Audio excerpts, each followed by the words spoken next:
नमस्कार, स्वागत है आपका जेएमएच न्यूज चैनल में। मेरा नाम है नवनीत जेएमएच। चलिए शुरुआत करते हैं नॉन स्टॉप खबरों से। सबसे पहले हम जानेंगे आज का दिन क्यों है खास। 2 दिसंबर आज की तारीख क्यों है स्पेशल, जानेंगे। इसी के साथ ही फिर हम जानेंगे यूपी से जुड़ी हुई तमाम नॉन स्टॉप खबरें आ रही हैं। इसी के साथ ही तमाम खुशखबरी और ऐलान सब कुछ हम जानने वाले हैं। चलिए शुरुआत करते हैं आज के खास दिन क्यों है।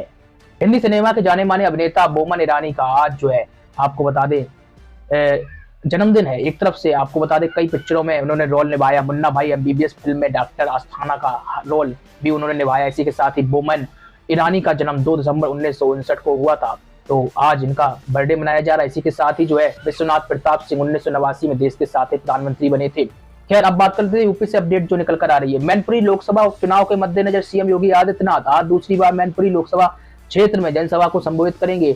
बता दें कि मुख्यमंत्री यहां बीजेपी उम्मीदवार रघुराज सिंह साक्य के पक्ष में रैली और चुनावी जनसभा को संबोधित करने वाले हैं। ऐसे में शुक्रवार यानी आज मैनपुरी जनपद में 12वीं तक के सभी स्कूलों को बंद रखने का आदेश जारी किया गया है।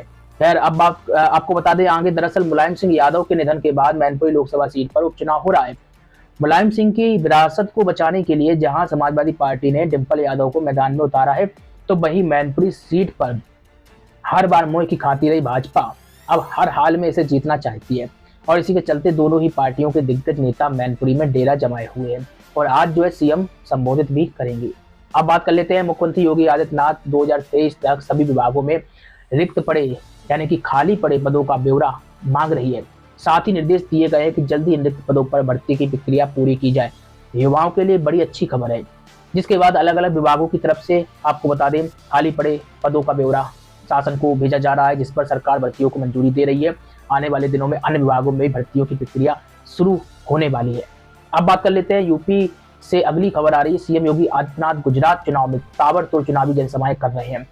चुनावी जनसभाएं में आपको बता दें सीएम योगी की काफी डिमांड है। दूसरे चरण के लिए सीएम योगी ने धुआंधार 4 जनसभाओं को संबोधित किया।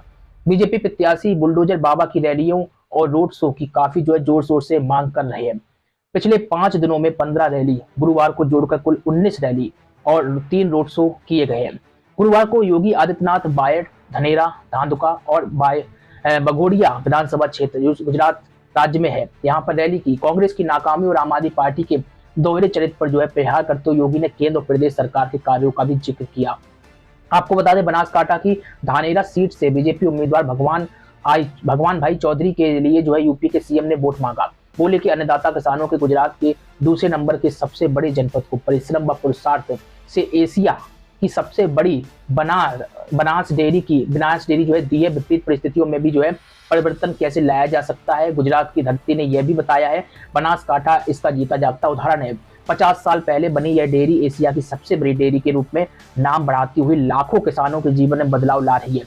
यह गौ माता की रक्षा भी कर रही है। जिस धरती पर गौ माता की रक्षा होती है वहां कभी अभाव नहीं हो सकता। तो इस तरीके की बयानबाजी रही है। खैर अब बात कर लेते हैं यूपी की योगी सरकार पश्चिमी और मध्य उत्तर प्रदेश के जनपदों में ऑटो इलेक्ट्रिक जो है वाहनों और आपको बता दें कंपोनेंट उद्योग के लिए 10,000 एकड़ जमीन उपलब्ध कराएगी।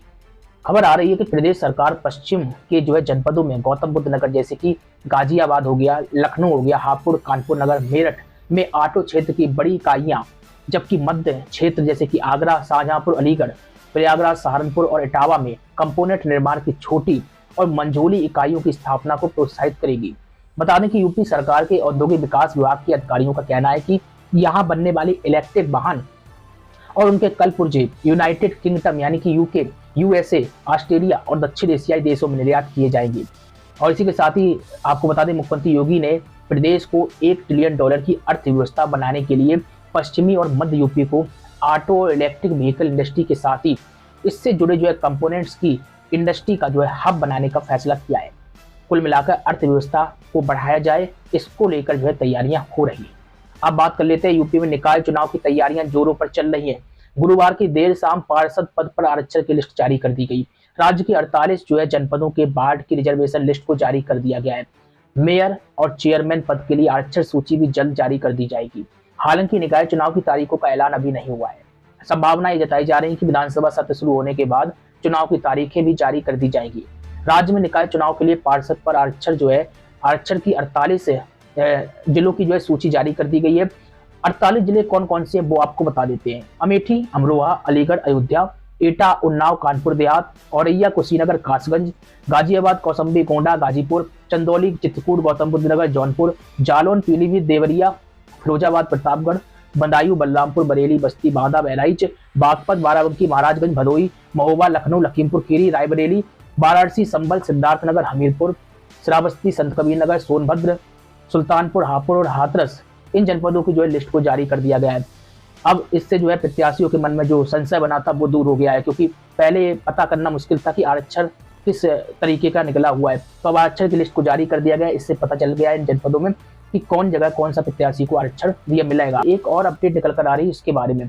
यूपी में योगी सरकार की नई पहल के जरिए सकारात्मक जो है बदलाव देखने को मिल रहे हैं, जहां यूपी 112 सेवा में वाहन चालक के रूप में तैनात होमगार्डों के लिए अच्छी खबर आ रही है। दरअसल सभी होमगार्डों के लिए खबर है कि योगी सरकार ने उनके कठिन चुनौतीपूर्ण कार्यों को देखते हुए हर होमगार्ड को उनके ड्यूटी भत्ते के अलावा 150 रुपए दैनिक मानदेय देने का निर्णय लिया है। होमगार्ड लंबे समय से इसकी आस लगाए हुए थे, जिसे अब सरकार ने पूरा कर दिया।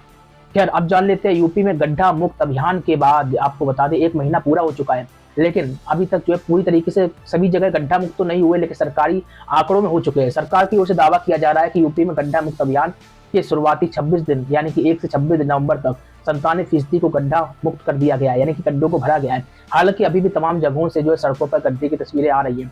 53% सड़कों का नवीनीकरण और विशेष मरम्मत कार्य पूरा हुआ है। अब सरकार पुलों के निर्माण पर ताकत झोंकने जा रही है और इसी क्रम में लखनऊ मंडल के तहत जो है 10 ओवरब्रिज भी जो है मंजूर कर दिए गए हैं। वाराणसी में 5, गोरखपुर में 4, कानपुर प्रयागराज में 3 और बरेली में 4, मुरादाबाद में 2 ब्रिज जो है कंस्ट्रक्शन को स्वीकृति दे दी गई है।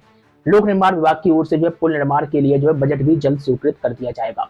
खैर, ये बड़ी खबर थी जो जानी। अब बात कर लेते हैं भर्तियों से जुड़ी हुई बड़ी अपडेट आ रही है। दरअसल उत्तर प्रदेश के विभिन्न सरकारी विभागों को 266 सहायक अभियंता मिल चुके हैं। उत्तर प्रदेश लोक सेवा आयोग यूपीपीएससी ने बृहस्पतिवार को सम्मिलित राज्य अभियंत्रण सेवा सामान्य विशेष चयन परीक्षा 2021 का जो है चयन परिणाम घोषित कर दिया है। बड़ी बात यहाँ पर यह है कि उपयुक्त अभ्यर्थी न मिलने की वजह से 17 पद जो है खाली रह गए हैं। आयोग ने 283 पदों पर भर्ती के लिए परीक्षा आयोजित की थी, जिसमें सामान्य चयन के लिए 271 और विशेष चयन के लिए 12 पद शामिल थे। लिखित परीक्षा में 892 अभ्यर्थियों को इंटरव्यू के लिए सफल घोषित किया गया था। 17 अक्टूबर से 15 नवंबर 2022 तक हुए साक्षात्कार में 869 अभ्यर्थी शामिल हुए थे और इसी के साथ ही इंटरव्यू पूरा होने के 15 दिन बाद आयोग ने अंतिम चयन परिणाम जारी कर दिया है। खैर, अब जान लेते हैं यूपी में सफाई अभियान की शुरुआत हो चुकी है। उत्तर प्रदेश के 75 जनपदों के 750 निकायों में 75 घंटे का स्वच्छता अभियान शुरू हो चुका है। लखनऊ में इसकी शुरुआत जो है नगर विकास मंत्री AK शर्मा ने कर दी है। उन्होंने कहा है कि स्वच्छता का स्तर बढ़ाने के लिए हमने सफाई पर विशेष ध्यान देना शुरू किया है। बात करेंगे लखनऊ में पहले 740 जगह थी जहां कूड़ा फेंकते थे, जिसमें से अब 110 बची हैं, बाकी साफ हो गया है। इस अभियान के तहत जो है स्वच्छ भारत मिशन नगरी के अंतर्गत प्रतिबद्ध 75 जनपद 75 घंटे 750 निकाय अभियान 1 दिसंबर से शुरू किए जाने का निर्णय लिया गया है। इस अभियान के तहत प्रदेश के 750 निकायों में कूड़ा एकत्रीकरण के दृष्टिगत रखते हुए संवेदनशील स्थानों, गार्बेज वल्नरेबल पॉइंट्स को जो है पूर्णतः अवलोकित कर स्वच्छ स्थान में परिवर्तन करने की जो है योजना है। इन स्थानों पर सफाई के बाद सौंदर्यीकरण भी होगा और कई स्थानों को जो है सेल्फी पॉइंट के तौर पर भी डेवलप किया जाएगा। ये बड़ा ऐलान जो है AK शर्मा जो है आपको बता दें इनकी ओर से किया गया है। अब बात कर लेते हैं UIDAI द्वारा कार्ड होल्डर्स के रजिस्टर्ड मोबाइल नंबर पर भेजे जा रहे मैसेज जो हम आपको दिखा रहे हैं, इसको मानना बहुत ही जरूरी है, क्योंकि अगर आपकी आधार डिटेल अपडेट नहीं होगी तो कार्ड्स की वैधता भी समाप्त हो सकती है। जैसा कि देश के हर नागरिक के लिए आज की तारीख में आधार सबसे जरूरी डॉक्यूमेंट हो चुका है, तो इसकी वैधता खत्म होने से आपको बैंक में अकाउंट खुलवाने से लेकर सरकारी योजनाओं का लाभ लेने तक में जो है परेशानी का सामना करना पड़ सकता है। दरअसल खबर आ रही है भारतीय विशिष्ट पहचान प्राधिकरण UIDAI की ओर से जो है ऐसे आधार कार्ड होल्डर्स को मैसेज भेजकर बायोमेट्रिक डिटेल अपडेट कराने के लिए जो है आपको बता दें मैसेज द्वारा सूचित किया जा रहा है, जिनके कार्ड के 10 साल जो है पूरे होने वाले हैं।